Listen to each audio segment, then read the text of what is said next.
కర్మభూమిని అన్వేషించే ప్రయత్నాలు మళ్లీ మొదలయ్యాయా? ద్వారకా నగరం మిస్టరీ వేడనుందా? ద్వారకా అవశేషాలను కనుగొనేందుకు జరుగుతున్న పరిశోధనలు మళ్లీ ప్రారంభమయ్యాయా? అవును, ద్వారకా నగరం కోసం అన్వేషించే ప్రయత్నాలు మళ్లీ స్టార్ట్ అయ్యాయి. దాదాపు 2 దశాబ్దాల తర్వాత అరేబియా సముద్రంలో శోధనలు ప్రారంభమయ్యాయి. శ్రీకృష్ణుడు నడియాడిన నేలకు సంబంధించిన విశేషాలను బాహ్య ప్రపంచానికి తెలిపేందుకు ప్రయత్నాలు సఫలమవుతాయా?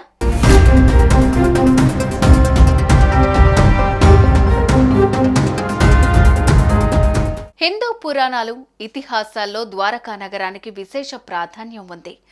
కృష్ణుడి కర్మభూమిగా భావించే ఈ నగరం హిందువుల 7 మోక్ష నగరాల్లో ఒకటి. అక్కడి నుంచి గోమతీ నది, అరేబియా సముద్రం సంగమ ప్రాంతానికి కృష్ణుడు వెళ్లి విశ్వకర్మ సహాయంతో ఇక్కడే ద్వారకా నగరాన్ని నిర్మిస్తాడు. ఆ నగరం సముద్రంలో మునిగిపోయిందని హిందువుల విశ్వాసం. ద్వారకపై గతంలో చాలా పరిశోధనలు జరిగాయి. అయితే 1969 నుంచి 1983, 1990 మధ్య సముద్ర గర్భంలో కొన్ని వస్తువులు గుర్తించారు. ద్వారకా ఉందని, అవశేషాలు దొరికాయని అప్పుడన్నారు. 2005, 2007 మధ్య UAW సమక్షంలో ద్వారకా నగరంపై శోధన జరగగా ఆ సముద్ర గర్భంలో ఓ నగరానికి సంబంధించిన గొప్ప నిర్మాణాలు ఉన్నాయని చెప్పారు.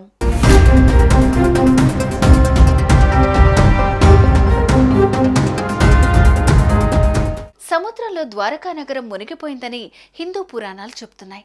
ఆ నగర ఆనవాళ్ల కోసం ఇప్పటికీ చాలాసార్లు పరిశోధనలు జరిగాయి. గుజరాత్లోని ద్వారకా తీరంలో ఇప్పుడు భారత పురావస్తు శాఖ టీం మళ్లీ వెతుకులాట అన్వేషణ ప్రారంభించింది. 5 డ్రైవర్లు అరేబియా సముద్ర గర్భంలో అన్వేషిస్తున్నారు. దీన్ని దశలవారీగా ముందుకు తీసుకెళ్తామని ఆర్కియాలజీ విభాగం అంటోంది. దాదాపు 20 ఏళ్ల అనంతరం ASI అనుబంధ విభాగం అండర్ వాటర్ ఆర్కియాలజీ వింగ్ ఈ అన్వేషణ ప్రారంభించడం గమనార్హం.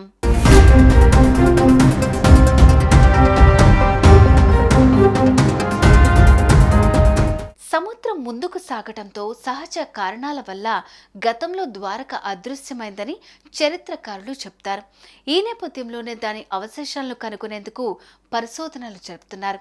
గుజరాత్ తీరంలో సముద్రంలోకి దిగి 4000 ఏళ్ల పురాతన నగర రహస్యాలను ఛేదించే లక్ష్యంతో ఈ పరిశోధన ప్రారంభించినట్టు సాంస్కృతిక మంత్రిత్వ శాఖ తెలిపింది.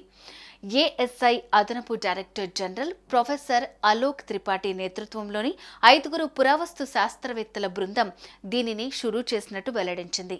నీటి అడుగున ఉన్న భారతదేశపు గొప్ప సాంస్కృతిక వారసత్వాన్ని రక్షించడానికి ASI చేస్తున్న ప్రయత్నాలలో ఈ ఆవిష్కరణ ఒక ముఖ్యమైన భాగమని పేర్కొంది.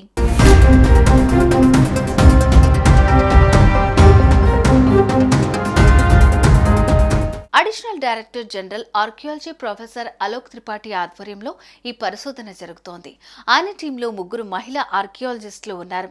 వారి పేర్లు అపరాజిత శర్మ, రాజ్ కుమారి బర్బీనా, పూనం వింద్. వీరంతా సముద్ర గర్భంలో ఉన్నది కృష్ణుడి ద్వారకా నగరమేనా అన్న విషయాన్ని గుర్తించే పనిలో పడ్డారు. ఇప్పటికే ద్వారకా గురించి గుర్తించిన పలు అంశాల ఆధారంగా మరిన్ని పరిశోధనలు చేస్తున్నారు. అయితే కృష్ణుడి ద్వారకా నగరం ఇదేనా? సముద్ర గర్భంలోని నిర్మాణాలు ఏ కాలం నాటివి?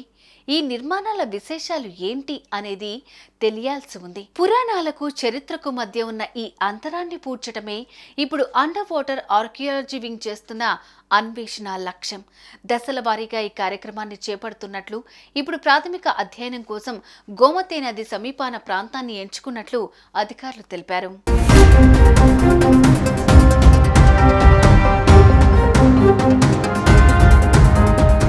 సుమన్ టీవీలో మీ పర్సనల్ అండ్ బిజినెస్ ప్రమోషన్స్ కోసం కింది నెంబర్కి కాంటాక్ట్ చేయండి.